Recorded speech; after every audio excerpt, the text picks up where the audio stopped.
Vamos abrir nossa Bíblia querida em Colossenses, no capítulo 3. Palavra do Senhor.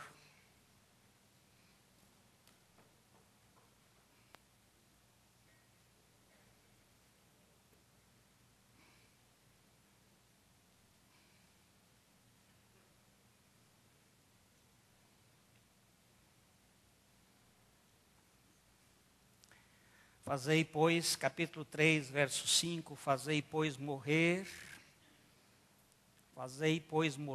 a vossa natureza terrena, a prostituição, a impureza, a paixão lasciva, o desejo maligno e a avareza, que é a idolatria. Por estas coisas é que vem a ira de Deus sobre os filhos da desobediência. Ora, nestas mesmas coisas andastes vós também noutro tempo, quando vivíeis nelas.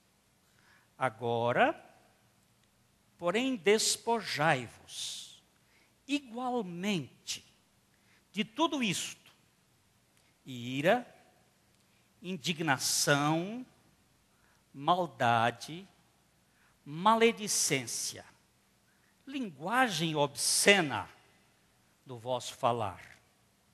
Não mintais uns aos outros, uma vez que vos despistes do velho homem com os seus feitos, e vos revestistes do novo homem, que se refaz para o pleno conhecimento, segundo a imagem daquele que o criou, no qual não pode haver grego nem judeu, circuncisão nem incircuncisão, bárbaro, cita, escravo, livre, porém Cristo é tudo em todos.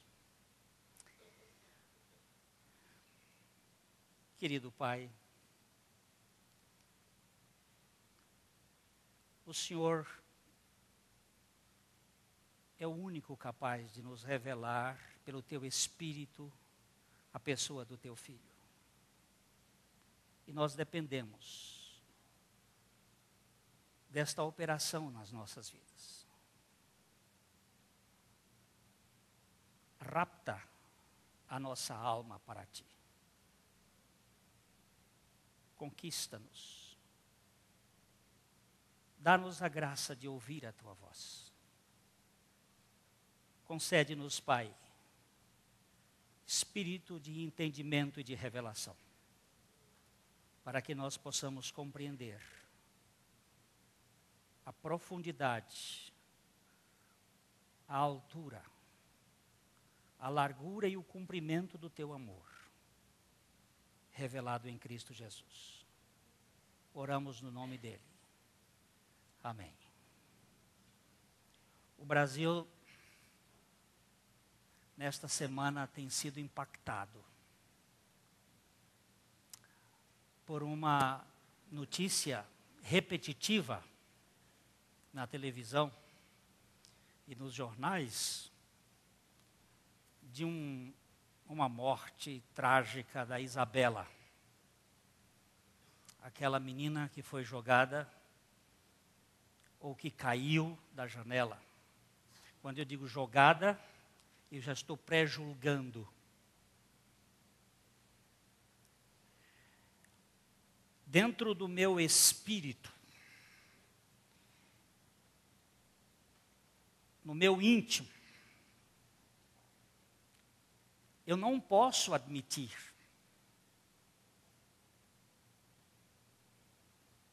que o pai seja o assassino. Eu me furto a esse tipo de julgamento. Mesmo porque a lei diz que todo mundo é honesto, até que se prove o contrário. Não é o contrário que se diz, todo mundo é desonesto, até que prove o contrário, ser honesto. Porque biblicamente é assim que se vê.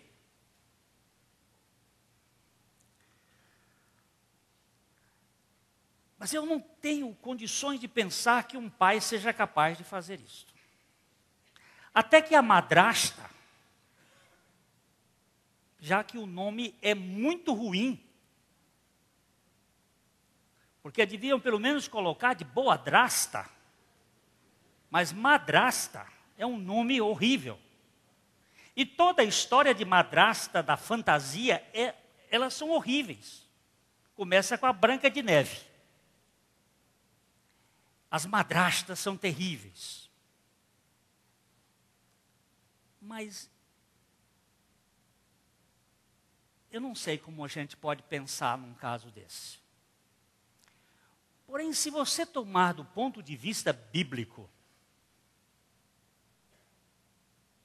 é perfeitamente possível. Porque o ser humano é mau. Essa ideia de que o homem é bom, isto é falso, profundamente falso. E essa outra ideia de que o homem é uma tábula rasa, uma folha em branco, como os empiricistas declaravam, também é falso. Nós já nascemos com um imprimato. Alienam-se os ímpios, diz a Bíblia. Alienam-se os ímpios desde a madre. Nascem e se desencaminham para o mal proferindo mentiras.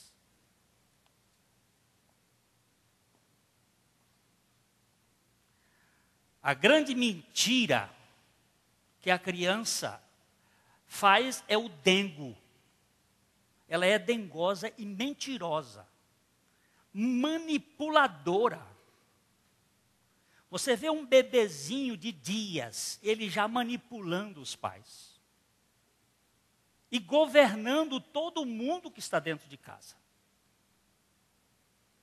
É o bichinho mais terrível da face da terra. Mentiroso. Os cientistas estão dizendo que cada um de nós conta cerca de 200 mentiras por dia. É impressionante isto. Bom dia, bom dia. E o dia não está nada bom. Então, a haver estes engastes da relação do nosso andar, nós tratamos tão bem o nosso vizinho e quando chegamos dentro de casa que a porta se fecha, você é rude com a sua esposa, com seus filhos. Mas aqui você é autêntico, lá fora você é um mentiroso. Aquele tratamento que você está dando com o vizinho é apenas uma etiqueta social aparente. Lá dentro de casa, quando você encontra alguém que lhe aceita, você é mais autêntico, mais verdadeiro. Mas essa é a nossa natureza, terrível.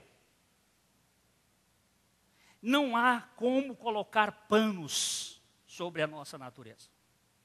Nós somos maus por essência, malignos. Filhos da perdição. Mas em Cristo Jesus, Deus nos aceitou. E Deus fez uma obra toda poderosa, cantamos ainda há pouco, que a soberania de Deus, pertence a Ele esta soberania. E nesta soberania monérgica, ergia, força, poder, energia, uma só energia, um só poder, um só agindo, nós fomos colocados, identificados, batizados em Cristo, na sua morte. E é o que o contexto desse texto que nós lemos vai nos dizer, lá no capítulo 2, verso 20, que nós fomos participantes. E ele usa uma condicional se, porque é preciso fé. Mas a obra de Deus já foi feita. Vamos ler Colossenses 2:20. Se morrestes com Cristo para os rudimentos do mundo, porque como se vivesseis no mundo, vos sujeitais a ordenanças. Pode ler o 21. Não manuseis isto, não proves aquilo, não toques aquilo outro. Então, pode continuar. Segundo os preceitos e doutrinas dos homens, pois que todas estas coisas com uso se destroem. O que ele levanta é, se fostes crucificados com Cristo. Por que se? Porque tudo que Deus faz ou fez em Cristo precisa ser recebido por aquele que crê. Mas esta obra foi feita porque Deus nos incluiu em Cristo, nos atraiu, nos identificou naquela morte. Ele foi o nosso cabeça federal, universal, de uma tão grande salvação. Ele é exatamente o centro de toda a operação divina. Se, pois, morrestes com Cristo, esse é o monergismo de Deus. Ele fez isto lá na cruz, nos atraindo, nos identificando, nos fazendo morrer com Cristo, como ato da sua graça. Ele também nos ressuscitou com Cristo. Nessa ressurreição nós fomos participantes com Cristo. Isto é ato divino, indiscutível. Porém, depois de nós termos recebido tudo isto, ele começa aqui a palavra de Deus dizendo assim: fazei, pois, morrer a vossa natureza terrena. Aí não é um monergismo, mas um sinergismo. Agora tem uma coparticipação. Deus fez a parte dele. Mas por causa da parte dele, eu preciso desempenhar este morrer. Então nós já tivemos vendo aqui que Jesus Cristo ressuscitou 3 pessoas no seu ministério. 3 mortos. A morte, ela aparece como sinal de pecado. Tanto a morte para com Deus, a morte espiritual, como a morte física são consequências do pecado. 3 pessoas que tinham morrido, Jesus ressuscitou. Ele ressuscitou a filha de Jairo, que era morto fresco, morto ainda quente. Ele ressuscitou o filho da viúva de Naim.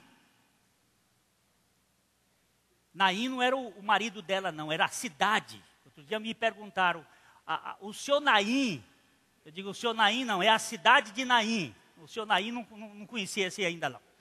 O filho da viúva de Naim, ele estava morto de um dia. É o morto que está sendo tirado de casa, está indo para o cemitério. E Lázaro, que estava de 4 dias. Eu faço uma pergunta para esse auditório que é muito inteligente. Qual dos 3 estava mais morto?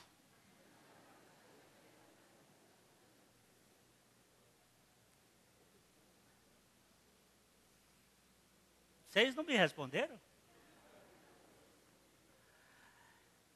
Eles estavam mortos, mas em termos de evolução de morte, se é que existe evolução de morte, a evolução da morte é uma evolução para cada vez menos existir. O Lázaro era o mais morto. Era o morto pelo qual a irmã não queria que abrisse a sepultura, porque já cheirava mal. E é isso que nós temos que evoluir. Nós temos que evoluir na nossa morte.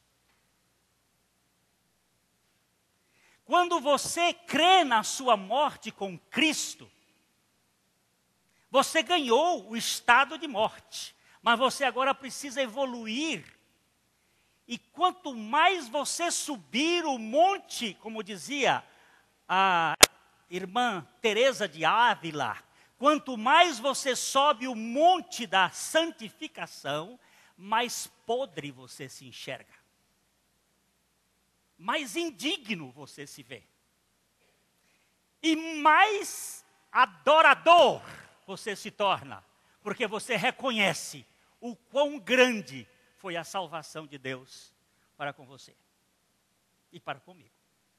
Então nós temos aqui o apóstolo Paulo dizendo: fazei, pois, morrer a vossa natureza. E ele usa 5 pecados, que são pecados grosseiros, pecados externos, pecados poluídos, pecados fétidos, pecados de nossa natureza carnal, prostituição, impureza, paixão lasciva, maus desejos ou desejos malignos e qual é avareza, que é idolatria.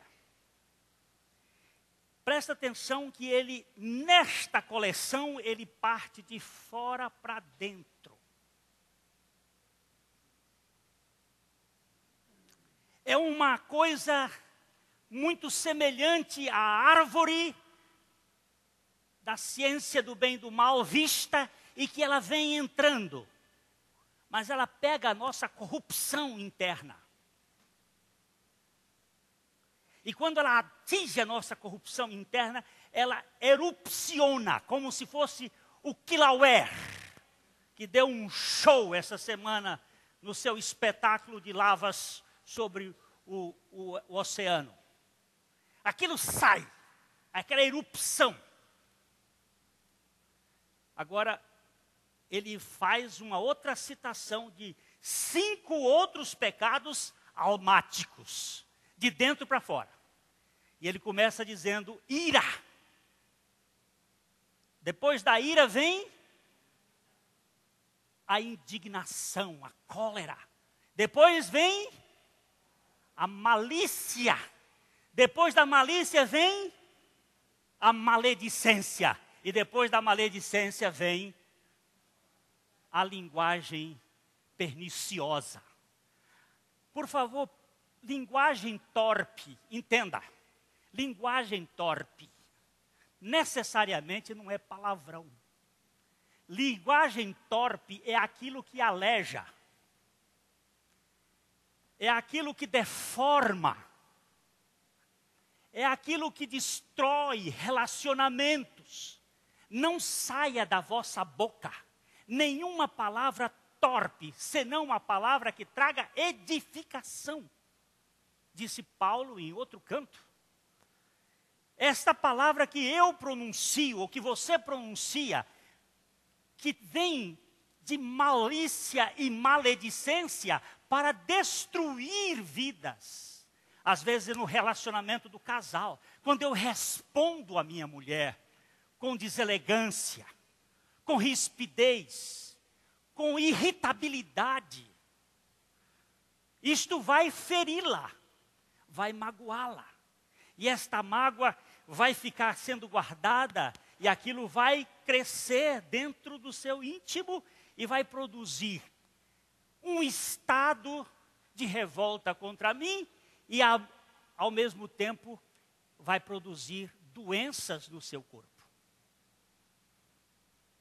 Eu não tenho dúvida de que parte da minha enfermidade é consequência destas desobediências de princípios de Deus.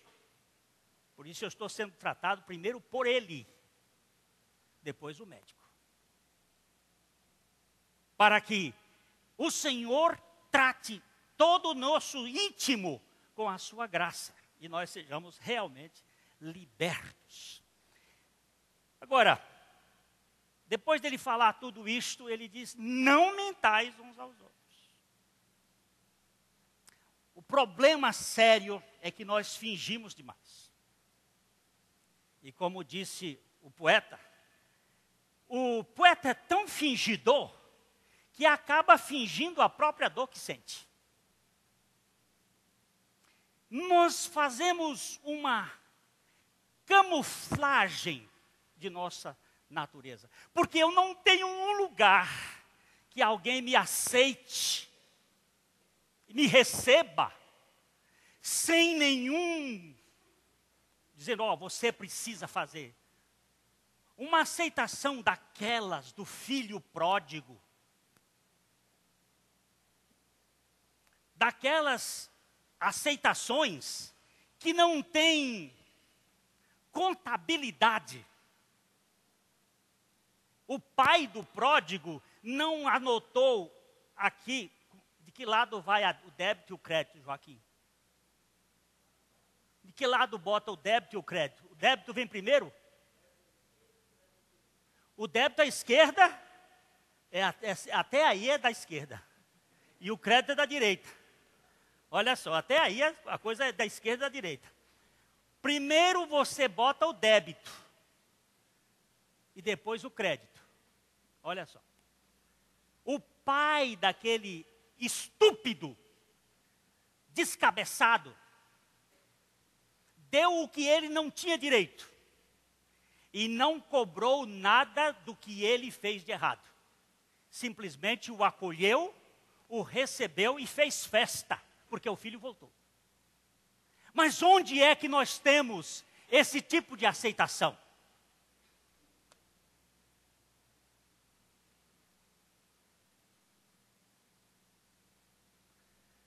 A igreja precisa ser curada. A igreja precisa sair do modelo arcaico do judaísmo velho. Para receber o falido e o fracassado, e limpar-lhe as feridas, e colocar no jumento, e levar na estalagem, e cuidar dele, e pagar a conta, como fez o bom samaritano. Nós não precisamos fingir quando somos aceitos pela graça de Deus. E é aí que Paulo usa uma série de categorias. Ele diz assim: não mintais uns aos outros, uma vez que vos despistes do velho homem com os seus feitos, e vos revestistes do novo homem. Este novo homem se refaz. Se refaz naquilo que ele chama de epignosco, um conhecimento cada vez mais crescente, cada vez mais maior. Desculpa aqui a forma, mas é exatamente isso, para impactar. De quê? Da imagem daquele que o criou. Ele não está falando aqui da primeira criação, mas da segunda criação. Porque nós fomos criados por Deus, nós fomos gerados por Deus e nos degeneramos. Houve uma degenerescência produzida pela pecaminosidade na nossa raça, que é capaz de um pai matar um filho e um filho matar um pai. É verdade que não tem filicídio na Bíblia, tem parricida. Parricida é aquele que mata o pai. E filicida é aquele que mata o filho. Mas nós temos casos de filicídios na Bíblia, em que o pai apedrejou o filho.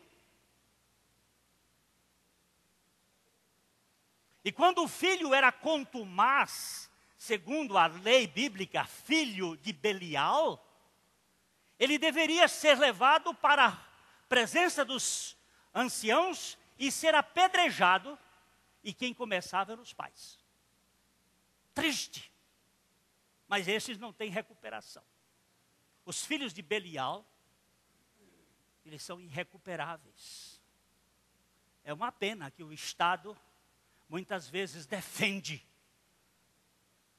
este grupo enclausurado e que quando sai, eles vão continuar fazendo os mesmos crimes.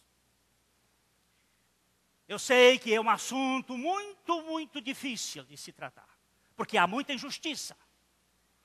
Mas nós estamos sofrendo algumas consequências, porque não estamos obedecendo o princípio da palavra de Deus. Direitos humanos são muito interessantes, mas às vezes são humanos demais. Se perde a realidade daquilo que Deus quer dizer. E meus irmãos, nós vemos aqui uma obra que Deus fez, que é nos tirar do velho homem com suas mentiras e nos revestir do novo homem que se refaz para o pleno conhecimento segundo a imagem daquele que o criou. E esta criação, por favor, Valdir, me leia Efésios capítulo 2, versículo 10, onde fala desta nova criação.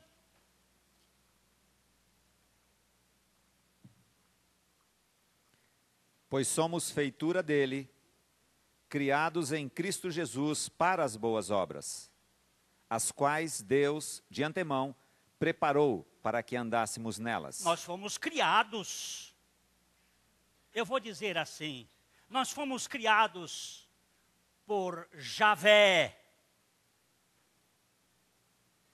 porque a palavra que aparece no original, lá no capítulo 2 de Gênesis, com relação à feitura do homem,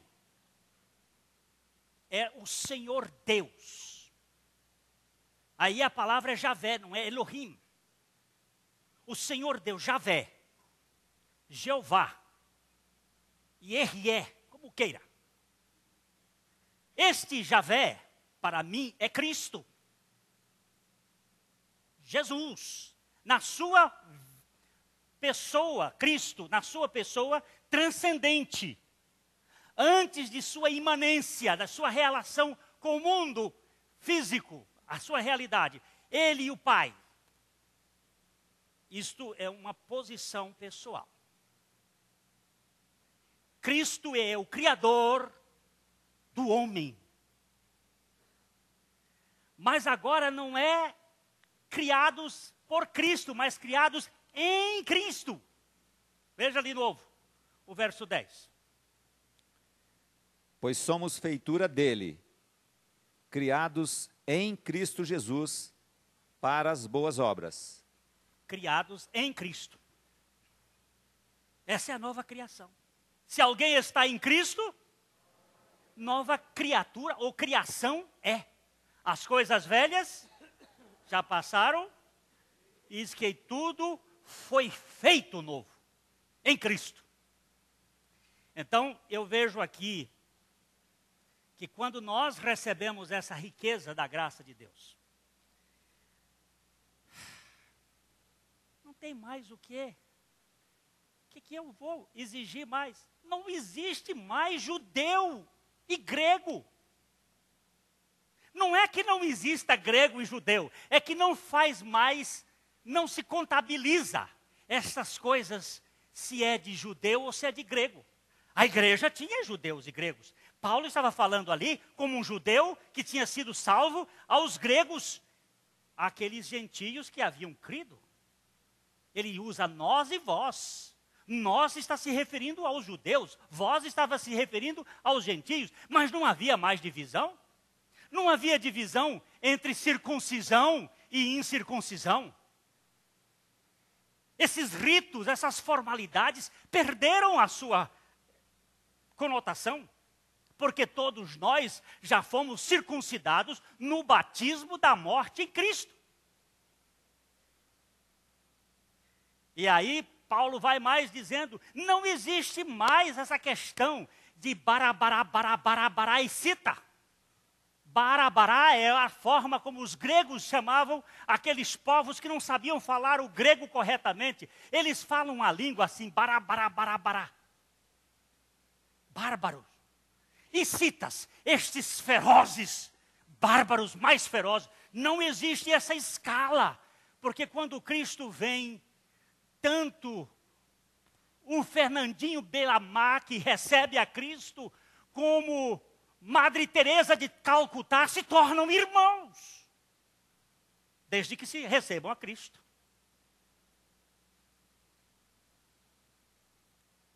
Eles agora são um povo em Cristo. Deus é poderoso para mudar essa natureza perversa que nós temos. E agora ele vai mais à frente dizendo, não existe esse escalonamento de servos, escravos e livres. Não tem mais, acabou. Por quê? Esta é a frase principal desta carta. Se você me disser qual é a frase que resume a carta aos Colossenses, aqui está. É uma frase só. Porém, Cristo é tudo e em todos. Cristo é tudo. Faltou alguma coisa? Por favor. Vamos fazer uma pequena recapitulação do que já foi dito anteriormente. Vamos começar aqui, olhando o capítulo 1, verso 15 de Colossenses. Este é a imagem do Deus invisível, o primogênito de toda a criação. 16 e 17. Pois nele foram criadas todas as coisas, nos céus e sobre a terra, as visíveis e as invisíveis, sejam tronos, sejam soberanias, quer principados, quer potestades. Tudo foi criado por meio dele e para ele. Ele é antes de todas as coisas. Nele tudo subsiste. Que revelação a mais eu posso ter? Cristo é tudo, tudo da revelação. Que revelação a mais eu posso ter? Não tem. Parece que foi aquele desabafo. Assim, estavam procurando uma porção de coisas e o escritor aos Hebreus diz assim, havendo Deus outrora falado de muitas maneiras aos nossos pais pelos profetas, nesses últimos dias nos falou pelo Filho, a quem constituiu herdeiro de todas as coisas. E aí ele vai expressando a grandeza desse Jesus. Que revelação! Que revelação a mais eu tenho de Cristo, além de Cristo? Ele é tudo. Irmãos, eu tenho pedido assim ao Senhor. Meu Deus, livra-me da periferia de mim mesmo. Eu quero ver esse tudo. Quero ver a riqueza desse tudo que está em Cristo. Só para a gente dar uma olhadinha lá no livro de 2 Reis, no capítulo 4.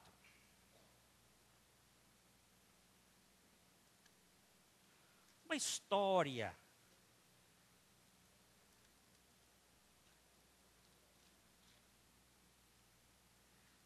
Segunda Reis, capítulo 4. Vamos começar com o verso 1 primeiro. Aí. Certa mulher, das mulheres dos discípulos dos profetas, clamou a Eliseu dizendo, meu marido, teu servo, morreu, e tu sabes que ele temia ao Senhor. É chegado o credor para levar os meus 2 filhos para serem escravos. Presta atenção. O profeta nunca teve bom salário. E esse profeta, que, segundo Joséfos, mas eu não acredito. Joséfos foi um escritor judeu que trouxe muita elucidação sobre os fatos. Ele é do tempo de Jesus, um pouco depois, mas muitos fatos. E ele diz que essa mulher aqui era a esposa de Obadias, viúva de Obadias. Não creio pela posição do tempo, no tempo de Eliseu. Obadias foi um profeta da reforma do tempo de lá quando o povo estava na Babilônia. E aqui nós temos esta mulher que está com um problema sério. O credor queria o pagamento das dívidas. E quando não tinha com o que pagar, os filhos eram levados como escravos. E trabalhavam. E depois de 6 anos, eles tinham direito à liberdade. No 7º ano, ele era era libertado. Mas esse aqui, os filhos dessa mulher deveriam ser levados como escravos para pagar a conta. Se isso acontecesse hoje, nós íamos ver cada coisa. Vamos lá. Eliseu lhe perguntou: que te hei de fazer? Dize-me, que é que tens em casa? Ela respondeu: tua serva não tem nada em casa, senão uma botija de azeite. Por favor, quando não se tem nada, começa uma obra de Deus muito boa. Mas ela tinha uma coisa só, uma botija. E essa botija não era botija de vinho. E não era uma botija de doce de figo. Porque essas duas árvores representam outras realidades. Mas essa botija era uma botija de azeite. Sempre que você vira azeite na Bíblia, o Espírito Santo está perto.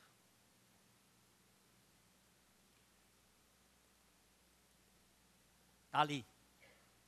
Nas linguagens de princípio, está próximo à ação do Espírito Santo. Continue. Então, disse ele: vai, pede emprestadas vasilhas a todos os teus vizinhos. Vasilhas vazias, não poucas. Ele já começa levantando aqui. Não arranje vasilha cheia, é vasilha vazia. Porque o que está cheio tem que ser derramado. Então arranja logo vasilhas vazias. E por favor, não traga poucas. Casse aí entre os vizinhos o tanto de vasilha que você puder. Vai buscar vasilha. Continue. Então entra e fecha a porta sobre ti e sobre teus filhos, e deita o teu azeite em todas aquelas vasilhas. Põe à parte a que estiver cheia. Partiu, pois, dele e fechou a porta sobre si e sobre seus filhos. Estes lhe chegavam as vasilhas, e ela as enchia. Cheias as vasilhas, disse ela a um dos filhos: chega-me aqui mais uma vasilha. Mas ele respondeu: não há mais vasilha nenhuma. E o azeite parou. Então foi ela e fez saber ao homem de Deus, e ele disse: vai, vende o azeite, paga a tua dívida, e tu e teus filhos vivei do resto. Olha só. Será que isso é possível? Errais, não conhecendo as Escrituras, nem o poder de Deus. Quanto poder Deus tem? Se Ele tem todo o poder, Ele pode fazer isto? Pode. Mas eu quero enquadrar Deus dentro da minha lógica. Eu quero colocar Deus dentro da minha compreensão. Isso é incrível, diz alguém. E aí vem o problema. Vasilhas vazias na mão de um Deus que pode enchê-las. Com o azeite até não haver mais onde colocar. E quando não tinha mais onde colocar, cessou o azeite. E a dívida foi paga. E ainda sobrou para fazer sustento para ela e para a família. Porque azeite era coisa muito preciosa naquela época, ainda hoje. Como é que Deus vai agir?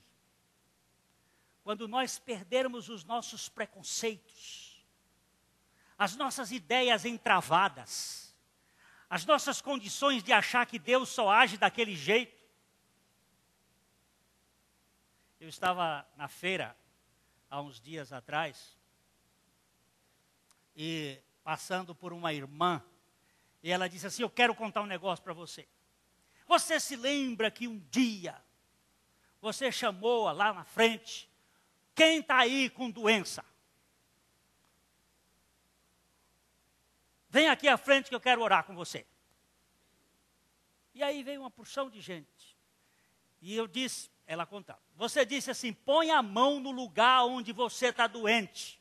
Ela disse, mas eu não podia botar a mão no lugar.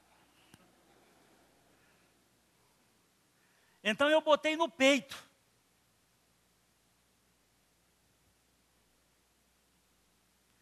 E ela contando a história, contou, tem uma cidadã que está aqui na igreja que estava junto comigo naquele dia, não vai ajudar eu a mentir, ela está sacudindo a cabeça. E ali disse que ela colocou lá, já tinha ido a São Paulo, a Curitiba, aqui em Londrina, médicos especialistas e tal e tal. E o que aconteceu que ela foi embora e passado uns dias, 2, o negócio foi aí, sarou. Deus sara. E por que ele não me sara?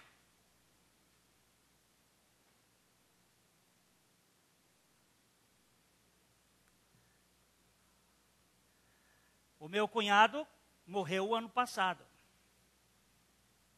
E ele orava para as pessoas e muitas delas foram curadas. E ele não foi. Como é que Deus age? O que é isso? Que o senhor me usa e o cara lá é curado e o senhor não me cura? Não, quem foi que disse? Eu estou trabalhando com você. Você é minha propriedade. E eu estou trabalhando e moldando a sua vida. E quebrando você. E fazendo de você um instrumento que eu quero. Irmãos, nós precisamos entender que Deus está permitindo algumas coisas na nossa vida, mas Ele é toda a realidade que eu preciso é Cristo. Tudo. Se é cura, Ele é o tudo. Vamos andar um pouquinho mais rapidinho, porque a gente tem ceia.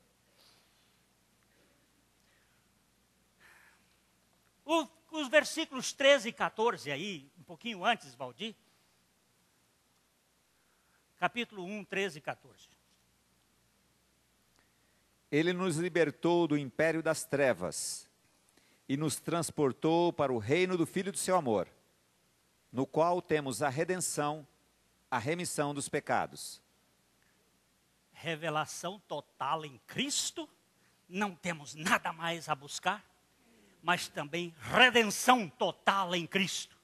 Ele nos libertou do império das trevas, nos transportou para o reino do Filho do seu amor, no qual nós temos a redenção, a libertação dos nossos pecados.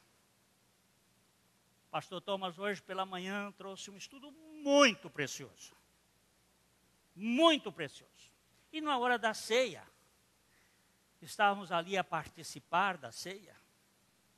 Ele levantou algumas considerações sobre o valor do sangue.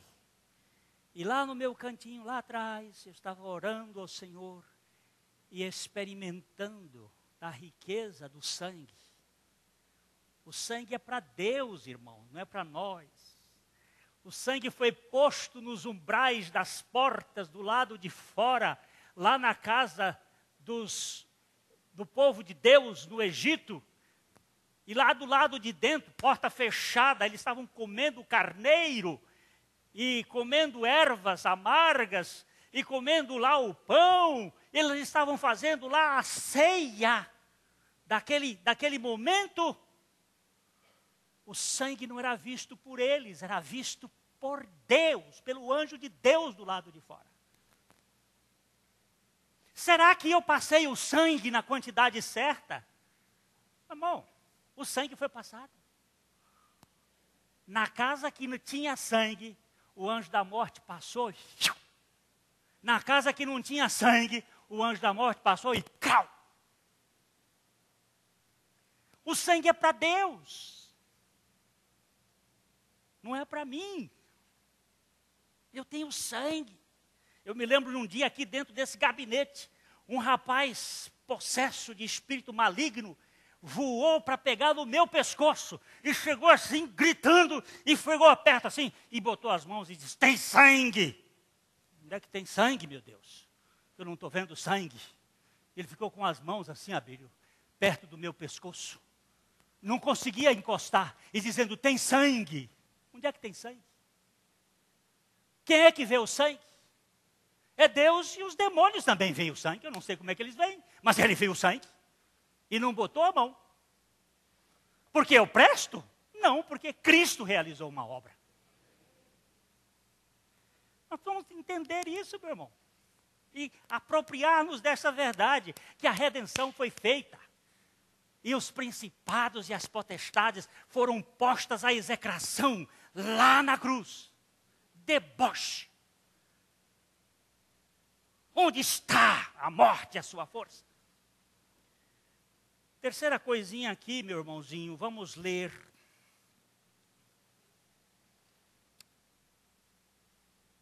Capítulo 1, verso 20 e 22. E que, havendo feito a paz pelo sangue da sua cruz, por meio dele reconciliasse consigo mesmo todas as coisas, quer sobre a terra, quer nos céus. E a vós outros também, que outrora éreis estranhos e inimigos no entendimento pelas vossas obras malignas. Agora, porém, vos reconciliou no corpo da sua carne, mediante a sua morte, para apresentar-vos perante ele santos, inculpáveis e irrepreensíveis. Que coisa linda. Que coisa maravilhosa. Reconciliação. Quantas vezes nós vivemos num ambiente tenso? Reconciliação, pelo sangue, pela obra de Cristo. Aqui, fazendo um casamento, aqui, participando daquele casamento, falando da graça de Deus que liberta, tinha um casal sentado por aqui na frente. Logo que terminou a cerimônia, esse casal, os noivos terminaram de sair, eu ia virando para aqui, e eles me pegaram, disse, pastor, o senhor fez 2 casamentos hoje. Digo, 2? Como assim? O senhor fez o casamento desses meninos e fez o nosso também. Nós estamos casados há 32 anos. Faz 17 anos que nós vivemos dentro de casa, na mesma casa, mas em quartos separados. Nós vivemos na mesma casa, por causa dos bens, por causa dos filhos, mas não nos damos, não dávamos. Mas hoje, quando o senhor falou aqui sobre a obra de Cristo e do sangue do perdão, eu virei para ela e disse assim, você me perdoa por tudo que eu já lhe fiz? Por causa deste sangue. E ela virou para mim e disse, você me perdoa por tudo? Pastor, faz 17 anos que nós não temos lua de mel. Tchau, de volta com Deus. Deus te abençoe. Irmãos, nós ficamos às vezes tensos e brigando por causa de besteira. Por causa de bobagem. Até pasta de dente serve de briga para casal. Cueca no chão. Eu vi uma irmã dizer para mim assim, ó, como eu queria agora aquelas cuecas no chão. E cadê?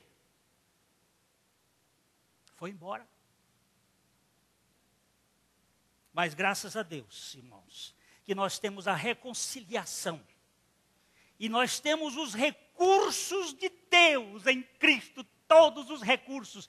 Olha, eu não preciso de filosofia. Capítulo 2, verso 9. Porque nele habita corporalmente toda a plenitude da divindade. Ele diz aí no verso 8, cuidado com o quê? Que ninguém vos venha enredar com sua filosofia e vãs sutilezas. Conforme? A tradição dos homens. Conforme? Os rudimentos do mundo. E não? Segundo Cristo. Por quê? Nele habita corporalmente toda a plenitude da divindade. Quanto tem em Cristo? Todos os recursos de Deus estão em Cristo. Nele estão escondidos todos os tesouros da sabedoria e da ciência. Estamos falando via internet e lá nas Minas Gerais, um irmão me escreveu contando a sua história de vida, como ele lutou até encontrar o descanso. E no dia que ele viu, pela palavra de Deus, a obra suficiente de Cristo, ele disse, toda a minha peregrinação de anos, através de caminhos e caminhos e caminhos, cessou quando eu enxerguei que Cristo era tudo em todos. Cristo é tudo. Oh, coisa que alegra o coração. Senhor, eu sei que o Senhor é aquele que vai realizar tudo, ainda vai se manifestar, mas agora eu posso apropriar-me do meu tudo. Cristo é meu tudo. Irmãos, Deus vai nos dar a graça de voltar para falar um pouquinho mais sobre este assunto. Porque depois deste versículo ele diz, revesti-vos, pois, como eleitos de Deus, santos e amados, de ternos afetos de misericórdia. E aí ele vai usar 5 categorias que destroem todas aquelas outras 5 malditas categorias. E aqueles outros quadros que fazem com que a gente viva duelando um com os outros, seja judeu, grego, circuncidado ou não circuncidado, escravo, bárbaro ou cita, escravo ou livre. Acaba com tudo isto, porque nós somos todos em Cristo, agora revestidos com um novo terno. Ternos afetos de misericórdia. Com uma nova fato, uma vestidura, a vestidura do Cordeiro de Deus, que tira o pecado do mundo. E nós vamos ainda, se Deus quiser, ver por que Davi teve que vestir a estola sacerdotal, que não lhe era permitido, lá na frente do altar do Senhor, para ter um reino de sacerdócio, que vive para a glória de Deus. A mensagem que você acabou de assistir faz parte do Ministério de Comunicação Palavra da Cruz. Temos um grande acervo de estudos bíblicos em áudio e vídeo. Distribuímos também gratuitamente o jornal mensal Palavra da Cruz. Entre em contato conosco pelo fone fax 0 operadora 43 3322 3037 ou pelo e-mail com@palavradacruz.com.br. Visite-nos também pelo site www.palavradacruz.com.br. Graça e paz.